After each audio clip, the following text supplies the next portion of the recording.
such an asshole!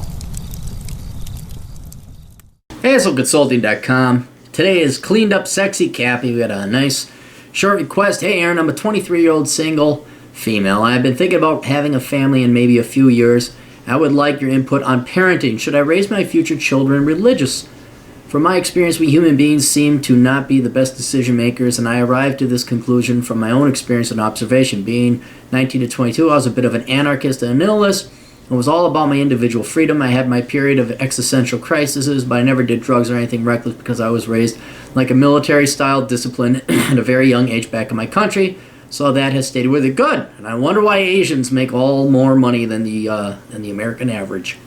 However, I've seen people fall victim to those things during their tough times and have difficulty recovering from their mistakes. From my experience, I think people have a need for authority to guide them in their life, or just need some framework structure in their life, or else they feel lost, hopeless, meaningless, and end up making decisions that would not benefit them, like drugs, cigarettes, irresponsible sex, or kids out of wedlock. But see here, look at your folks. Your folks, whatever you may have disagreed and whatever little excursions on nihilism and screw you, Dad, they did instill discipline in you. And what you're making it sound like is for the benefit of the kid, we need some kind of authority, and you completely ignore your own self as an authority figure. So it'd really be more of a question, do you question your ability to be a good authority figure or parent, or do you need another authority figure beyond the parent at a higher rank, being religion or some kind of moral code? I would definitely encourage free thought, creativity to my children, but I start to think that religion is not that bad after all. I was born into a Buddhist family, but don't believe in religion, but I see the benefits of some kind of spiritual guidance. What do you think? I agree with you, but here's the problem that I think you're going to predominantly run into, and that is, look, I get a kick out of how parents drag their kids to church or mosque or temple or cathedral, wherever, and the kids 3 or 4 or 5 or 8, 9, 10 years, they don't know what the hell's going on. I mean, when you went to Buddhist temple, I presume, I've never been, but let's say you go to a sermon. What percentage, fuck kids, what percentage of the adults are even paying attention? You see, this is the hard problem that I have with religion. It wouldn't hurt if you taught the kids like some parables. If you borrowed stuff from the Bible and you said, okay, here are the 10 Commandments. Pretty straight. Here's some lessons. But getting them involved into the concept of thinking about the afterlife and souls and the Trinity and which is the right religion and and okay, now we're going to go through all this procedural bullshit. We're gonna spend 2 hours of time there and back to go to this thing called church, and of which is only this 15-minute segment that is really the point and purpose we're going. The rest of it is all bullshit and ceremony, especially the Catholics. They go through enough calisthenics and aerobics. Stand up, sit down, kneel, sit down, pray. Hey, sit down, kneel, stand, sit still, kneel, do jumping jack. Okay, sitting up, pray. Okay, doobie, and then the incense, getting the guy with the funny hat. Sit down, kneel. Maybe who knows what the guy's saying up there? By the time you're too tired to listen to this shit. So kids, they don't have the attention span for that. What I would do, especially when they're younger, there's plenty of books. There's certainly your parental guidance and moral compass to teach them right from wrong. Can you borrow from different religions? Absolutely. I'm sure Buddhism and Hinduism, everything, even Islam, has something in it where there are lessons and morals. I'm not joking. I heard a very good sermon from an imam. I know that freaked everybody out. And it was on minimalism. And I was like, oh, let's see. And it came up in a search. I'm like, yeah, why not? Let me listen. It was great. It was great. And there's some good things in the Quran about minimalism and what's important in life. So what you have with religion is basically just wisdom. I don't care what people, it's the gateway to heaven.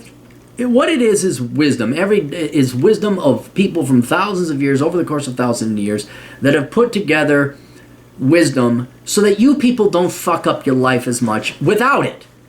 Leviticus, I think, is all about how to butcher animals and all this stuff that refrigeration obsoleted, but the Jews still won't eat pork on Fridays, whatever the fuck it is, I don't know. All this weird, outdated shit, these rules that they follow. I think you could cut away all the fat of religion by taking some key principles. And there are certainly some secular books, some secular, the golden rule. You don't even need to revert to religion. Now, that being said, I can understand the community fellowship aspect of having religion. And that I would say maybe around the time of puberty. Because that's when all this hormones and shit comes in. And it might be good to have a structure. It might be good to have a non-familial structure or environment where the brain is old enough now, okay, morals, okay, I can't just punch my brother. Oh, I almost felt a twinge of guilt for kicking my sister. That's the time where I say, okay, look, and you have the chat, just like you have the sex chat, now you're going to have the religion chat. There's a whole bunch of fucking religion out there, and they all formed because some guy wanted to be queen king and kill everybody to do what he or she wanted and didn't want to work for a living. But it also became very apparent that if we didn't have some rules, chaos would ensue, and you'd have anarchy. So to give this form of government, and that's what religion was predominantly for, pay a fuck attention, they came up with these rules.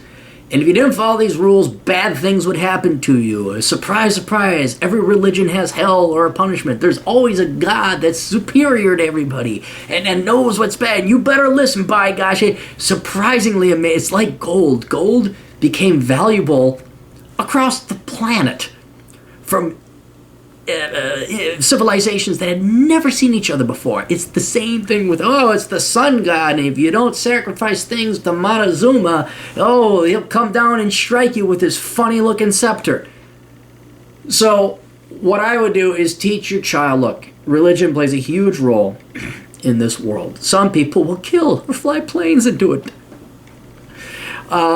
Others are very passionate about it, the born-agains and all this other crap. And then some people are just penitent and humble, and they practice it. But you have to figure out, after you die, what's going to happen. And it doesn't hurt, just the conversation that we're having here now. It's not the worst thing. You look at people who are Christian or people who are religious in general, they tend to do better than secularists. They do. Don't fucking point Steve Jobs to me. Just shut the fuck up. All right? They have more stable families, all this other socioeconomic, political stuff, the benefits of a nuclear family and having religion. But you don't want to become a zealot. Be honest with it. It's up to you to determine what you decide to believe.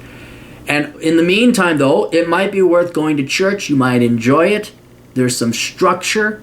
Because all we do is we take kids, no matter what religion we drive, believe this or you're going to go burn in hell.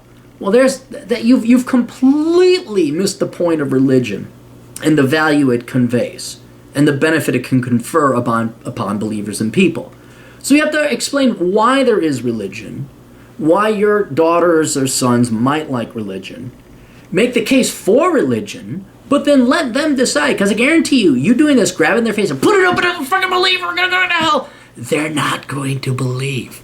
And then at the same token, taking them in at 6 years old when all they want to do is go play in the mud and find a turtle, you could have the secrets to the universe. God himself could come down and say, I have returned. And the kid's still going to want to go play with that turtle. So it's wasted your time. So there are some basic ethics and morals and parenting that come along. And then I would use religion as kind of a tool maybe when they're a little bit older and can appreciate and understand it. And then, 15, 16, look, here's the deal. Even 14, look, it's up to you. We're not going to force you to do any of this. Some people believe there's the world, I don't know if you know those Muslims keep killing people, but there's some pros and cons to each. Global dominance, but a little, let's cut off your clit. There's some pros and cons. The Buddhists, relatively peaceful. No one's bothered them. They haven't bothered anybody else. That is the role or the extent that I have religion play. So do not forfeit your own role as a parent and just completely abdicate and outsource it to some script or text written by some guy 4,000 years in a desert. Probably not germane and pertinent to today. But there's a lot of value to be gained in different religions. So but I would not force it on your child.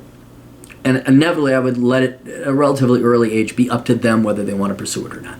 Anyway, you guys got questions, go to assholeconsulting.com. I, the world's only professional asshole who has no children, will be more than happy to give you parenting advice. We'll see you guys later. Toodles.